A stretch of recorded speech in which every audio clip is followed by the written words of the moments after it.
Beautiful day out for a little stroll.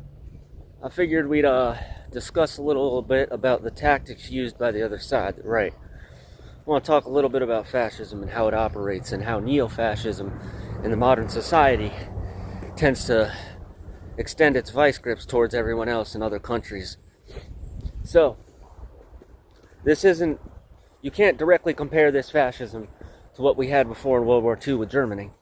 This is not Hitler's fascism, although Trump does behave like Hitler. This is a more modern version of fascism, and it's a neo-fascist regime, and Trump is way less competent than your Führer.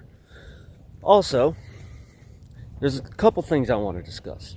Number one, distractions flood the zone. This is what they do. This has been their tactic forever. This is how they solidify their power. What happened before all of this Iran nonsense and insanity?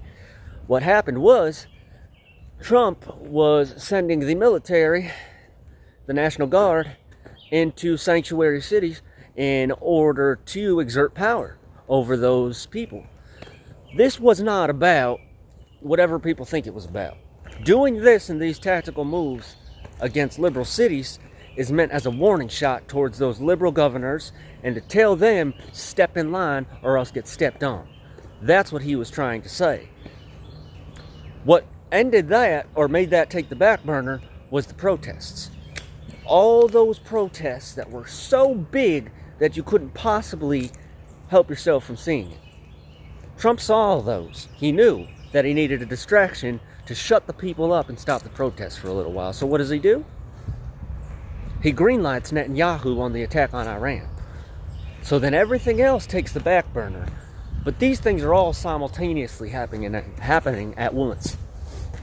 Let's remember something. There's many things going on at once. You've got the overreach by the government, the federal government operated by Trump, coming into cities, sending in military, and we even had a Marine make an arrest on a citizen. Unbelievable stuff.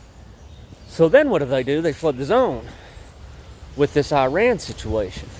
But this is still simultaneously happening. Also, Netanyahu needed this situation in order to direct eyes away from Palestine and the fact that they are going to completely take Palestine and make it greater Israel. That's their ambition. So I wouldn't be surprised if this Iran thing boils down eventually because it's being used in order to do all these other things. But if it doesn't, well, we know they hate Muslims and they're sick people. So, you never know. I just wanted to discuss a little bit on what's really going on. We need to flood the streets, make those protests huge about everything, including the